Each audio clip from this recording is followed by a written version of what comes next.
வணக்கம் எல்லாருக்கும். Radhe Krishna. First sorry, கன்னிராசிக்கு நிறைய பேர் கேட்டிருந்தீங்க. என்னால் லாஸ்ட் வீக் போட முடியல. Whole family was down with fever. இப்போது நிறைய பரவிட்டுருக்கு தமிழ்நாடு ஃபுல்லான்னு கேள்விப்பட்டேன். குழந்தைங்களுக்கு இருந்தால் உடனே கவனிச்சுக்கோங்க. குழந்தைங்களுக்கு இருந்தால் அவங்களை ஸ்கூலுக்கு அனுப்பாதீங்க. நிறைய இடத்துல பரவிட்டுருக்கு. குழந்தைங்களுக்கும் பெரியவங்களுக்கும் கொஞ்சம் ஹெல்த் இஷ்யூஸ் நிறையவே வருது. ஸோ பார்த்துக்கோங்க. எஸ், இன்றைக்கி கன்னி, சிம்மம் மற்றும் கும்பத்திற்கான பலன்கள் நம்ம இன்றைக்கி பார்க்கலாம். கன்னிராசி முதல்ல. கன்னிக்கு 2ல் இருந்த கேது இப்போது ஜென்மத்துக்கு வந்திருக்காங்க. ஸோ 2ல் இருந்த பணத்தடை இப்போ குறைஞ்சிருக்கும். லாஸ்ட்டாக நீங்கள் எதிர்பார்த்துட்டு இருந்த வேலை மாற்றம் அல்லது வேலையில் எதிர்பார்த்துட்டு இருந்த ப்ரமோஷன், வேலையில் இருந்தக்கூடிய சேலரி கம்மியாக இருந்தது ஃபீல், அது எல்லாமே குறைஞ்சி இந்த கேது பயிற்சியில் உங்களுக்கு அந்த பொருளாதார தடை அப்படிங்கிறது கொஞ்சம் போயிட்டு பொருளாதார மேன்மை அப்படிங்கிறத பார்ப்பீங்க. ஸோ வேலை மாற்றம் கிடச்சிருக்கும். கடந்த குரு பயிற்சி முடிஞ்ச பீரியட்லேயே பாஸ்ட் ஃபியூ மந்த்ஸ்க்குள்ளே நீங்கள் வேலை மாறியிருப்பீங்க அல்லது வேலை மாற்றத்துக்காக எதிர்பார்த்துட்ருப்பீங்க. சனி 6ல் இருக்கிறதுனால கண்டிப்பாக ஒரு நல்ல வேலையை உங்களுக்கு அமைச்சு கொடுத்துட்டு போவார் சனி. ஸோ வேலை மாற்றம் எதிர்பார்த்துட்டு இருந்தவங்களுக்கு அனுகூலமான பலன்களை எதிர்பார்க்கலாம். நீங்கள் மாறணும் அப்படின்னா அடுத்த குரு பயிற்சிக்கு முன்னாடி மாறிக்கோங்க.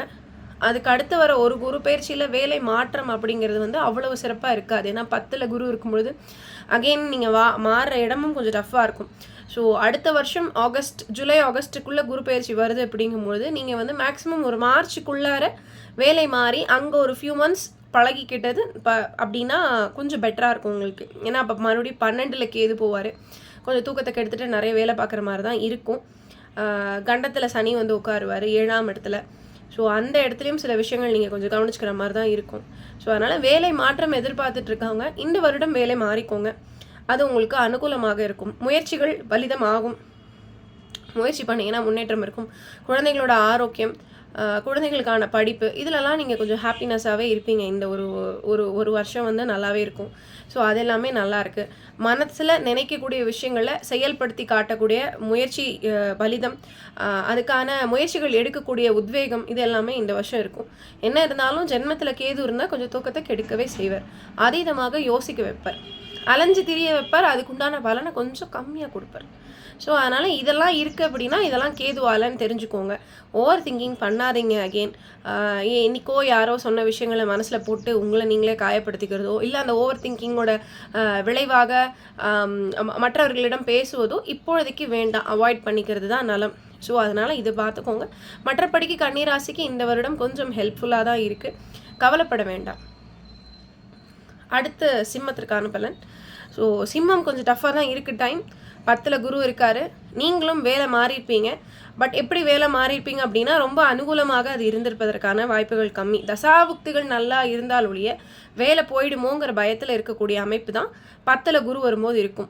நீங்கள் மே மாதத்துலேருந்து இந்த செப்டம்பருக்குள்ளேயே, சொல்லப்போனால் மார்ச்லேருந்து ஆகஸ்ட்டுக்குள்ளேயே வேலை மாறி இருக்கணும். எப்படி வேலை மாறி இருக்கணும் அப்படின்னா, நீங்கள் ஒரு பர்மனெண்ட்டான வேலையில் இருக்கீங்கன்னா இப்போ கான்ட்ராக்ட் பேசிஸாவோ ப்ராஜெக்ட் பேசிஸாவோ கம்மி டைம் வீசா கிடைக்கிற மாதிரி அங்கே போய் உங்கள் பர்ஃபார்மன்ஸ் பார்த்து தான் கொடுப்போம்னு சொல்கிற மாதிரியான இடத்துக்கு நீங்கள் மாறி இருந்தீங்கன்னா நவ் யூ ஆர் சேஃப். இன்னும் நீங்கள் மாறலை அப்படின்னா வேலை மாற வேண்டி வரும். நிதானமாக பார்த்து மாறுங்க. பட் மோஸ்ட்லி தசாபுக்திகள் நல்லா இருந்தால் பிரச்சனை இல்லை. அதே போல் தொழிலினுடைய இடம் மாறுவது, வேலைக்காக இடம் மாறுவது அல்லது வேலைக்காக வீடு மனை மாறுவது அப்படிங்கிறது இருக்குது. தொழில் நடத்திக்கிட்டு இருக்கீங்க அப்படின்னா கடையை மாற்ற வேண்டி வரலாம். கடையினுடைய இடம் பெயர்வது, புதிதாக கடை திறப்பது, இது எல்லாமே நடக்கும்.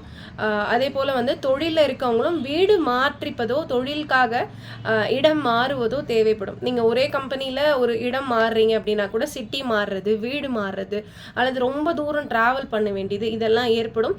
பட் இதெல்லாம் நீங்கள் அக்செப்ட் பண்ணிக்கிட்டீங்க அப்படின்னா வேலையில் பயம் இருக்காது. இல்லைன்னா வேலை விஷயத்தில் கொஞ்சம் பயமாக தான் இருக்கும். ஏன்னா நீங்கள் லாஸ்ட் ஃபியூ மந்த்ஸ் அப்பாயின்மெண்ட் போட்டவங்களே சிம்மம் கேட்டவங்கெல்லாம் 10ல் குரு வராரு, பதவி பறி போயிடுமா அப்படிங்கிறதெல்லாம் நிறைய கேட்டிங்க. ஆக்சுவலி பதவி போயிடும் அப்படின்னு சொல்ல முடியாது. பட் இடம் மாற வேண்டி வரும். அங்கேயே உங்களுக்கு இருக்கிற இடத்துல சில அவமானங்களையும் அல்லது முன்னேற்ற தடைகளையும் சந்திக்கிற மாதிரி இருக்கும். 12ல் கேது இருக்கிறதுனால அதை பற்றி நிறைய யோசிப்பீங்க. ஸோ அதுக்காக இந்த இடமாற்றம் கொஞ்சம் ஹெல்ப்ஃபுல்லாக இருக்கும். 8ல் ராகு இருப்பதும் 8க்குரிய குரு 10க்கு போவதும் உங்களுக்கு ஒரு பெட்டர்மெண்ட்டோட வேலை கொடுக்கும். பட் நீங்கள் அதில் சின்ன காம்ப்ரமைசஸ்லாம் பண்ணிக்கிற மாதிரி இருக்கும். சேலரி பெட்டராக கொடுப்பாங்க, பொசிஷன் அதே அளவுக்கு இருக்காது. அல்லது நீங்கள் வாங்க ஒர்க் பண்ணுங்கள், உங்களுடைய பர்ஃபார்மன்ஸ் பார்த்துட்டு நாங்கள் சேலரி ஹைக் பண்ணி தரோம், அல்லது பர்ஃபார்மன்ஸ் பார்த்துட்டு உங்களை பர்மனெண்ட் ஆக்குறோம், அது வரைக்கும் ப்ரொபேஷனில் இருங்க, இதெல்லாமே ஏற்படும். இதை நீங்கள் அக்செப்ட் பண்ணிக்கிறது தான் இப்போ உங்களுக்கு இருக்கிறதுக்கு பெட்டர்னு சொல்லலாம். ஸோ அதனால் நீங்கள் அதை அக்செப்ட் பண்ணிக்கிறதுல எந்த வித பிரச்சனையும் வரப்போகிறதில்ல. தாராளமாக அக்செப்ட் பண்ணிக்கலாம். அடுத்து வரக்கூடிய ஜென்ம கேதுவுக்கும் இது ஒரு ரெமிடியாக இருக்கும். சரிங்களா? பரிகாரமாக என்ன செய்யலாம் அப்படின்னு கேட்டிங்கன்னா, பொதுவாகவே நான் வந்து சிம்மராசிக்காரங்களுக்கு சொல்கிறது தான், நாமக்கல்லில் இருக்கக்கூடிய நரசிம்மரை போய் சேவிச்சுட்டு அங்கே இருக்க நாமகிரி தாயார்கிட்ட நல்லபடியாக பிரார்த்தனை பண்ணிவிட்டு அர்ச்சனை பண்ணிக்கோங்க உங்கள் பேரில். அங்கே குங்குமம் அங்கேருந்து வாங்கிட்டு வாங்க. அது வீட்டில் இருக்க எல்லோரும் உபயோகப்படுத்துங்க. இது வந்து உங்களுக்கு இப்போ இருக்கக்கூடிய கண்ட சனிக்கு மட்டும் இல்லை, அடுத்து வர அஷ்டம சனிக்கும் பெட்டர்மெண்ட்டாக இருக்கும். ஒருவேளை நீங்கள் வேலை மாற்றமோ இடம் மாற்றமோ எதிர்பார்த்துட்ருக்கீங்க, குழந்தைங்களுக்கு படிப்பில் கவனம் செலுத்துறது இதெல்லாம் இருந்ததுன்னா நீங்கள் இதை பண்ணும்பொழுது அதில் பெட்டர்மெண்ட் கண்டிப்பாக பார்க்க முடியும். மற்றபடிக்கு சிம்மத்திற்கு இப்பொழுதைக்கு இதை தாண்டி பெருசாக பயப்பட வேண்டியதில்லை. அஷ்டம சனி பீரியட் தான், அதுக்கு இன்னும் நிறைய டைம் இருக்குது, அப்போ பார்க்கலாம். பரிகாரமாக இப்போ இதை மட்டும் பண்ணுங்கள். இந்த நரசிம்மர் கோயில் போகும்போது கண்டிப்பாக நரசிம்மரை சேவித்து விட்டு எதிரேயே இருக்கக்கூடிய ஆஞ்சநேயரும் சேவிச்சுட்டு வரணும். கும்பராசிக்கான பலன்கள். ஸோ இது வந்து 12ல் இருக்கக்கூடிய ராகு, ஜென்மத்தில் இருக்கக்கூடிய சனி மற்றும் இப்போது ரீசெண்டாக குரு பயிற்சி 3லேருந்து 4க்கு குரு பயிற்சியாக இருக்கார். ஸோ அதுக்கான பலன்கள் அப்படின்னு எடுத்துக்கோங்க. இப்போ ரீசெண்டாக சொன்ன சிம்மத்துக்கும் கும்பத்துக்கும் ஒரு பெரிய கனெக்ஷன் இருக்குது. அதாவது சிம்மமும் கும்பமும் நேர் சப்த இதுவாக வரக்கூடிய நேர் 7வது ராசிகள்.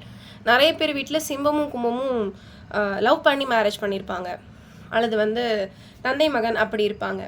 ஸோ இவங்கெல்லாம் தான் ரொம்ப கேர்ஃபுல்லாக இருக்கணும். பொதுவாகவே சிம்மத்துக்கும் கும்பத்துக்கும் சுத்தமாக ஆகாது. அண்ட் இப்போ இந்த பீரியடில் ஒரே வீட்டில் சிம்மமும் கும்பமும் இருந்தீங்கன்னா முடிஞ்ச அளவுக்கு சண்டையை வளர்த்தாதீங்க, பேசாதீங்க, சண்டை போடாதீங்க. சிம்மமும் கும்பமும் ஒன்றா சொல்ல வேண்டிய அமைப்பு வந்ததுனால இதை நான் ஒரு முக்கியமான பாயிண்ட்டாக சொல்கிறேன். நேர் எதிரான குணங்கள் இருக்கக்கூடிய 2 துருவமாக தான் இருப்பீங்க. ஸோ அதனால் வந்து இப்போது பர்டிகுலராக கணவன் மனைவியாக இருந்தீங்கன்னா, காதல் திருமணம் பண்ணியிருந்தீங்கன்னா, இந்த டைமில் காதலிச்ச மாதிரி இப்போ லைஃப் இல்லைனோ, எதிர்பார்த்த மாதிரி வாழ்க்கை இல்லைனோ மன வருத்தங்களை வளர்த்திக்காதீங்க. ஜென்ம சனி அப்படிங்கிறது வந்து உங்களுக்கு கிட்டத்தட்ட ஆல்மோஸ்ட் 2 இயர்ஸ், ஒரு 1.5 இயர்ஸ்க்கு மேலேயே ரன் ஆகிட்டுருக்கு. ஸோ லாஸ்ட் ஒரு 1.5 இயர்ஸில் நீங்கள் வேலை மாறி இருப்பீங்க. That is good. ஸோ பொதுவாகவே 7 சனி அப்படிங்கிறது புதிய புதிய ஆப்பர்ச்சுனிட்டிஸை நமக்கு காமிச்சு கொடுக்கும். இது வரைக்கும் இருந்த இடத்த விட ஒரு பெட்டரான இடம். பட் நம்ம என்றைக்குமே வந்து 7 சனி பீரியடில் ஒன்லி மணி கான்சன்ட்ரேட் பண்ணி ஒரு வேலைக்கு போக முடியாது. அதுதான் அமைப்பு. அதனால் உங்களுக்கும் அந்த மாதிரி அமைஞ்சிருக்காது. பட் ஸ்டாண்டர்டான ஒரு க்ரோத் இருக்கக்கூடிய, முயற்சி பண்ணால் சம்பாதிக்கலாங்கிற இடத்துக்கு நீங்கள் மூவ் ஆகிருப்பீங்க. இந்த வேலை மாற்றம் அப்படிங்கிறது உங்களுக்கு அனுகூலமாகத்தான் இருக்கும். பட் அது மானிட்டைஸ் ஆகிறதுக்கு maybe it will take little bit more time. அதிகமாக இடம் மாற வேண்டாம். அடுத்து வரக்கூடிய உங்களுக்கு பாதசனியாக இருக்கும் பொழுதும் பொருளாதாரத்தில் டபால்னு ஒரு ஹைக் வராது. கண்டிப்பாக 3ஆம் இடத்துக்கு சனி போகும்போது, அதாவது மேஷத்துக்கு சனி போகும்பொழுது தான் உங்களுக்கு அந்த டக்குன்னு ஹைக்கு புதிய முயற்சிகளாக கிளிக் ஆகும். ஸோ அது வரைக்கும் பணத்திற்காக அல்லது இன்க்ரிமெண்ட்டுக்காக மட்டும் டார்கெட் பண்ணி இடம் மாற வேண்டாம். இன்னும் கிட்டத்தட்ட ஒரு 3.5 வருடங்களுக்கு அந்த மாதிரியான சேஞ்ச் வேண்டாம். ஆல்ரெடி மாறி இருப்பீங்க. இல்லை நான் இப்போ மாறலைங்க, ஒரு 5 இயர்ஸாகவே நான் மாறலை. ஏன்னா உங்களுக்கு 5 இயர்ஸாகவே வந்து ஜென்மசனி, அதாவது 7 சனி நடப்பில் இருக்குது. ஸோ 12ல் இருக்கும் பொழுதும் இப்பொழுதுமே நீங்கள் மாறலை, லாஸ்ட் 5 இயர்ஸாக நான் மாறலை அப்படின்னா அடுத்த சனி பயிற்சி நடக்கிறதுக்கு முன்னாடி மாறிக்கலாம். நீங்கள் அதுலேருந்து நீங்கள் மறுபடியும் ஒரு 3 இயர்ஸ் வெயிட் பண்ணிட்டு தான் மாற முடியும். அதை பேஸ் பண்ணி நீங்கள் மாறிக்கோங்க. ஹெல்த் வைஸ்ன்னு பார்த்தீங்கன்னா இப்போதைக்கு கொஞ்சம் டஃப் டைம் இருக்குமே ஒழிஞ்சு மேஜரான பிரச்சனைகள் இருக்காது. ஆனால் கொஞ்சம் ஹாஸ்பிட்டலைசேஷனுக்கான செலவுகள், கொஞ்சம் ஹாஸ்பிட்டல் அடிக்கடி போயிட்டு வர மாதிரி, வீட்டில் மருத்துவ செலவுகள், விரைய செலவுகள், இதெல்லாம் 7 சனி பீரியடில் தவிர்க்க முடியாது. சுப செலவுகளாக பண்ணிக்கோங்க. அதுதான் இருக்கிறதுலே மிகப்பெரிய பரிகாரம். எல்லா 7 சனி ஆட்களுக்கும் நான் சொல்லக்கூடிய அகைன் சேம் பரிகாரம். ஏதாவது ஒரு வகையான ஃபிசிக்கல் எக்ஸசைஸை கண்டிப்பாக ஃபாலோ பண்ணுங்கள். உங்களுக்கு யோகா பிடிச்சா யோகா பண்ணுங்கள், ரன்னிங் பண்ணுங்கள், எது பண்ணாலும் பரவாயில்ல. ஆனால் கண்டிப்பாக any one form of physical exercise வேர்வை வரும்படியாக நீங்கள் உழைத்து தான் ஆகணும். அப்போ தான் உங்களுடைய இயல்பு வாழ்க்கை பாதிக்கப்படாமல் இருக்கும். இல்லை சனியினுடைய தாக்கம் வேறு வகையில் உங்களுக்கு பாதிக்கப்படும். சனியினுடைய ஆதிக்கம் மிகுந்தவர்கள் அப்படின்னு சொல்லப்படக்கூடியவர்களுக்கு ஹெல்ப் பண்ணலாம். அதாவது ஊனமுற்றவர்கள், கண் பார்வையற்றவர்கள், ஏழைகளுக்கு செருப்பு வாங்கி கொடுப்பது, வீடு இல்லாதவர்களுக்கு ஹெல்ப் பண்ணுறது, அந்த செருப்பு வாங்கி கொடுக்கறது, உணவளிப்பது, இது எல்லாமே உங்களுக்கு வந்து ரொம்ப ஹெல்ப்ஃபுல்லாக இருக்கும். இவர்களெல்லாம் சனியினுடைய ஆதிக்கம் அப்போது கரண்ட்லி அவங்க லைஃப்பில் ஹெவியாக இருக்கவங்க. அதே மாதிரி கால் பாதிப்பானவர்களுக்கு அந்த கைப்பிடி இருக்கும் இல்லைங்களா, அது பண்ணுறது. நல்ல வசதி வாய்ப்பு இருக்கவங்க பிஸ்னஸில் தடை பார்க்குறீங்க, தொழில் முன்னேற்றம்லாம் இல்லை, ஆனால் நாங்கள் கொஞ்சம் வெல் டு டூ தான் அப்படின்னா நீங்கள் வந்து அந்த வண்டி இருக்கு இல்லைங்களா, அவங்க அமர்ந்து போகக்கூடிய அந்த வண்டி அதெல்லாம் வாங்கி கொடுக்கலாம். ஊனமுற்றவர்களுக்காகவே வடிவமைக்கப்பட்ட வண்டிகள் வாங்கி கொடுக்கலாம், வாகனங்கள் வாங்கி கொடுக்கலாம். இதெல்லாமே நீங்கள் ஒரு சின்ன அமௌண்ட் நீங்கள் கான்ட்ரிபியூட் பண்ணிங்கன்னா கூட it will be very very helpful for you. So இதுதான் வந்து இப்போதைக்கு அடுத்த சனிப்பெயர்ச்சி வரைக்கும் நீங்கள் பார்க்க வேண்டியது. அடுத்த சனிப்பெயர்ச்சியும் பொருளாதார தடையை டபால்னால் நீக்காது, கண்டிப்பாக நீக்காது. ஆனால் உங்களுக்கு இப்போ இருக்கிறதோட ஒரு பெட்டர்மெண்ட் பார்க்க முடியும். பாரம் குறையும் வச்சுக்கோங்களேன், ஒர்க் லோட் குறையும் டெஃபினட்டாக. அது வேணால் நீங்கள் டெஃபினட்டாக பார்க்க முடியும். இந்த பீரியடில் யாருக்கும் தயவு செய்து வாக்கு கொடுக்காதீங்க. 2ல் ராகு, பேசுனீங்கன்னா சண்டையில் போய் முடியும், வாக்கு கொடுத்தீங்கன்னா நிறைவேற்ற முடியாமல் போகும். யார் எது கேட்டாலுமே, ஹெல்ப் கேட்டாலும் சரி, எது கேட்டாலுமே அப்படிங்களா, சரி முயற்சி பண்ணுறேன், நான் ட்ரை பண்ணுறேன், பார்க்குறேன், இது மாதிரி டிப்ளமேட்டிக்காகவே பதில் சொல்லுங்கள். ஏன்னா அடுத்து 2ல் சனி வந்தாலும் இன்னும் கொஞ்சம் கஷ்டப்படுத்துவார். செய்யறேன்னு வாக்கு கொடுக்க வச்சுட்டு அந்த வேலையை செய்யறதுக்குள்ளே அலைந்து திரிய வைப்பார். ஸோ அதனால் வந்து அடுத்த 3 வருஷத்துக்கு எப்பயுமே வாக்கு கொடுக்காதீங்க. அடுத்த 3 வருஷத்துக்கு வாக்கு கொடுக்காதீங்க. அதுவே உங்களுக்கு பெட்டராக இருக்கும். பட் அகெயின் உங்களுக்கு சனி வந்து 2ஆம் இடத்துக்கு மாறிய பிறகு, அடுத்த சனி பயிற்சி மாறிய பிறகு கொஞ்சம் லாப நோக்கு இன்னும் இப்போ இருக்கிறத விட கொஞ்சம் பெட்டராக இருக்கும். உங்களுக்கு பரிகாரமாக நான் சொல்கிறது, கண்டிப்பாக வந்து சனிக்கிழமைகளில் ஹனுமார் கோவில் போயிட்டு வாங்க. அங்கே வந்து நல்லெண்ணெய் தீபம் பண்ணுங்கள். இதை விட அதிகமாக நான் முன்னாடி சொல்லக்கூடிய தானம் ரிலேட்டடான பரிகாரங்கள் பண்ணுங்கள். கோவில் பரிகாரங்கள் இஸ் டெஃபினெட்லி குட். பட் அதை விட தாண்டி அதை விட ஒரு படி அதிகமாக நம்மளுடைய சக மனிதர்களுக்கு நம்ம செய்யக்கூடிய இது மாதிரியான தான தர்மங்களும் ஹெல்ப்பும் ரொம்ப ரொம்ப நல்ல பலன்களை உங்கள் வாழ்க்கையில் கொடுக்கறத நீங்கள் பார்க்க முடியும். ஸோ இதெல்லாமே நீங்கள் பண்ணலாம். மற்ற ராசிகளுக்கு தேவைப்படும் பட்சத்தில் அகெயின் அப்லோட் பண்ணுறேன் நான் வீடியோ, கண்டிப்பாக ஹெல்ப் பண்ணுவேன் நான். உங்களுக்கு ஏதாவது ராசிக்கு ஸ்பெசிஃபிக்காக வேணும் அப்படின்னாலும் கீழே கமெண்ட்டில் சொல்லுங்கள்.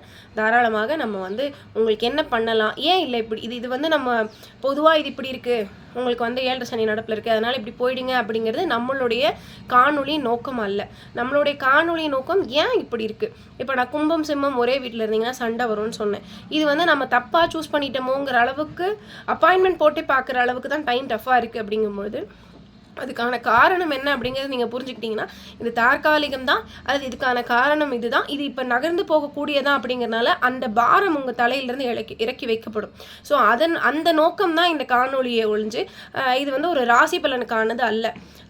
ஆக்சுவலி நான் பிலீவ் பண்ணுறது வந்து அவங்கவுங்களுடைய ஜாதக தசாபுக்திகள் தான் இப்போ இருக்கக்கூடிய கோச்சாரத்தை விடவும் ஒரு 50% 60% அதிக வேல்யூ வந்து கொடுத்துட்ருக்கும். பட் இந்த கோச்சாரத்துக்கான இந்த பலன்லாமும் நீங்கள் ஒரு 30-40% ஃபேஸ் பண்ணிட்டு இருப்பீங்க. அதுலேருந்து ஒரு விடிவு காலமும் ஒரு பதிலும் கிடைக்கும் அப்படிங்கிறதுக்காக தான் இந்த காணொளிகள் ஏற்படுறது.